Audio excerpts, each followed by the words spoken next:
mbeera mbuuziza ekibuuzo nti senga styles ki ezikyasinze okuwoomera abakyala ate era lwaki ogamba zibawoomera? Ekisooka, style esooka mu nsonga z'okwegatta ekyasinze okunyumira abakazi ye missionary. Missionary tekuteekako pressure nga ggwe omukyala.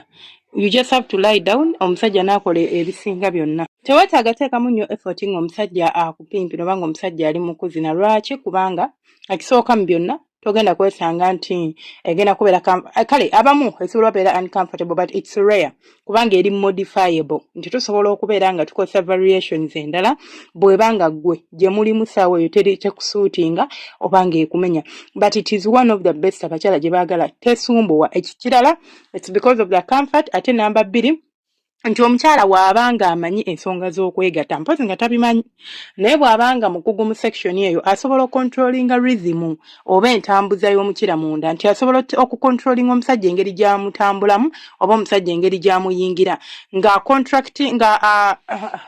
ng'asika muscles oba akaŋŋambe ng'amiima n'okubeera ng'amuta. Namba 2 tosobola okwepositioninga wonna w'oba oyagalidde okwepositioninga singa omusajja aba akutadde wansi ng'owulira you are not comfortable osobola okwesika osobola okukola ki paka w'owulira nti oli comfortable. Namba 2 ewooma naddala ekyasinze okuwooma gye bayita cut like omusajja akubeera kungulu naye alayininga omubiri gwe n'omubiri gwo kati n'abeera nga omubiri gwe gumakinga n'omubiri gwo kati n'apima wano ku lubalaza lw'embola awo ne watandika okuweeweeta wano ku musino awo wamma ekintu nekikola ki nekitambula. Omukazi buli bw'omukwata ku kijanjaalo of course mukimanyi bulungi nnyo ti obuwoomi bubaawo. Sitayiri ey'okubiri endala ekyasinze okuwoomera abakyala ye mukazi ng'akutuddeko. Omukazi w'aba akutuddeko oba muli mu ntebe oba muli mu buliri oba muliwa ng'ekibugumu gyeki wonna we muli as long as yali waggulu kimuyambako controllinga pace kimuyambako controllinga depth nti bw'oba omuyingidde oba kaŋŋambe nti yenze nti bw'oba onnyingidde togenda kunyingira paka nga gy'oyagala kubanga nze nkutuddeko togenda kunvuga nga ggwe bw'oyagala nze nsobola okucontrollinga like neepimirako kyenjagala oba neepimirako kyensobola okubeera nga mmira kyova olaba enyumira abakyala ate n'ekirala ewa omukyala chances ez'okubeera ng'asobola okutuuka ku ntikko oba okubeera ng'asobola okunyumirwa bw'aba abadde tanyumirwa ensonga za kwegatta. Ekirala esobola okunnyambako okugaininga kinandiyise confidence nembeera nga nnyumirwa kubanga mba manyi nange at least nkikuttemukko omusajja wange nange awulireko engeri gye nsobola omutambuzaamu it boosts one's confidence. Ekirala kimpa omwagaanya oba empa omwagaanya okubeera nti wemba nga tuli mu nsonga ezo nsobola okwetetenkanya ng'omuntu nembeera nga nange nsobola okunyumirwa nga sidipendinze ku musajja. Abakazi abasinga naddala abatafuna mukisa gwa kutuula ku musajja yeesanga nti owabeera mu nsonga z'okwegatta ye dependinga ku musajja oba essuubi lye lyonna liba mu musajja nti yalina omutuusa naye wano nze mba ndi okuvuga nti ewali akakomanyiwo tugendewo mpolampola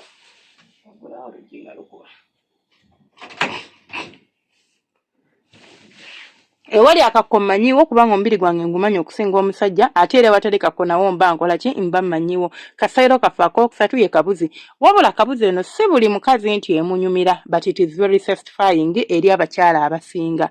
Si buli mukazi nti emunyumira wabula enyumira abakazi abasinga oba ebawoomera kubanga kabuzi yemu ku styles ezireetera abakazi okusamulagana amazzi agasammuka.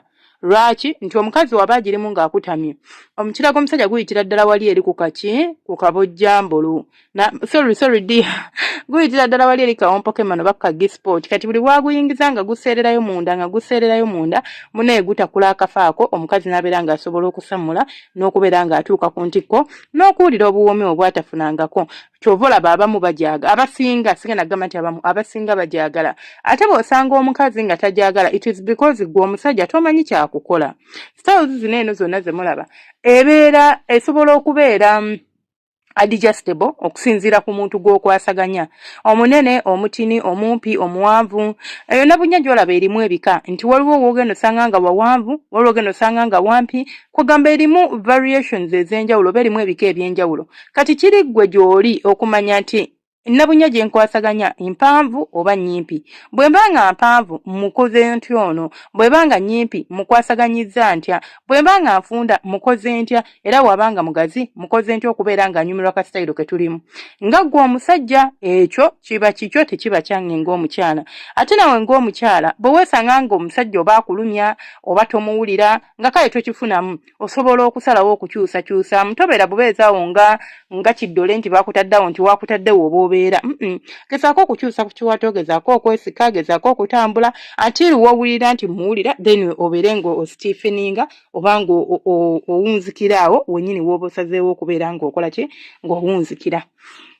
Kaseera kaffe akalala kagiiko enyuma nnyo. Lwaki? It is one of the lazy styles osobola okuzina omukyala. Nti eri lazy teyeetaaga maanyi mangi, weetaaga kwebaka bwebasinga omuntu bwenne bakakubulire bwange kasitamba nga seevuunise, omwami n'akudda emabega n'akutetenkanyizaawo. Tewaliiwo nti ate mbu simanya biki mbw ate okugula osikako kumu waggulu okola n'okuleka wansi. Kati omusajja ebisigadde yabikola. Gwe n'oba nti omutwe gunnuma, ne bw'oba mbu leero nakooye nnyo, era mmwe abafumba bawuza abagamba basajja bammwe, nze leero nakooye hani, nze era nenenene munnange. Ebyo mubiveeko bijja kubattira obufumbo bwammwe. Omusajja buli bw'omumma ak'omuntamu kamutabula. Teri kintu kikyasinza kutabula musajja nga kugaana kumuwaako nti munnange nkooye, munnange sirina appetite, munnange ndi bwenti. Ojja kwesanga ng'oyonoonya obufumbo bwo, ng'omuntu takyasobola yadde okubeerako kyatuukako oba yadde okunyumirwa. Tugenda ku style esembayo. Style yaffe esembayo gye tuyita edge on the bed. Eno nno ebiseera ebisinga omusajja aba ayimiridde, omukazi nga yeebase. Era abeera nga ali mu commissionary. Oba si kyo osobola okwebasa omukazi ng'omukutamizza, kati ate era gwe n'oyimirira. As long as mugikolera wano ku edge. Ekitanda gye kikomera. Either eri gye muteeka ebigere oba eno gy'olinnyira mu mbiriizi z'ekitanda. Anyway, wali comfortable w'osobola okukikolera.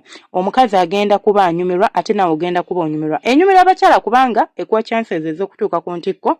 Ekirala enyumira omukyala kubanga like tomubeerako nti olaba missionary eno enyuma, naye engeri omusajja gy'aba akubeerako waneno naddala singa weesanga nti bbawo munene gw'oba oli mutini oba nga nawe oli munene nga oli mutini, agenda kuvaako nga amagulu gano gakuluma. N'ekirala eyingizaamukko ku mpewo missionary. Naye kati eno ng'ontadde eno nga ontadde eno ku buliri gye bukomera, tewaliiwo obuzibu bwonna bwe mba nfuna nkutama nkola biki wona oba positioninze. So togenda kundeegula nnyo, togenda kumbeeramu, togenda.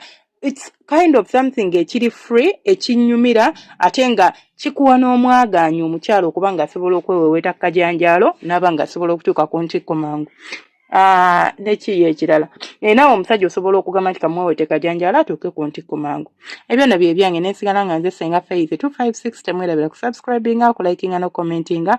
Omukama abanjagalire nga bankuumire, tamujjanga okwo abalungi bange. Facebook page Ssenga Faith 256, TikTok account Ssenga Faith 256, YouTube channel endala Story Hub Luganda kwe tuyitira oba kwetusanga no subscribinga. Gwanyumirwa stories z'ekisenge, stories z'omukwano, stories inspiringa ezinyuma ate yitirayo okebereyo.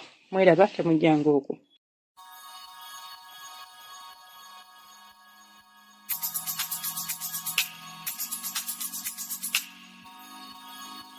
Yeah.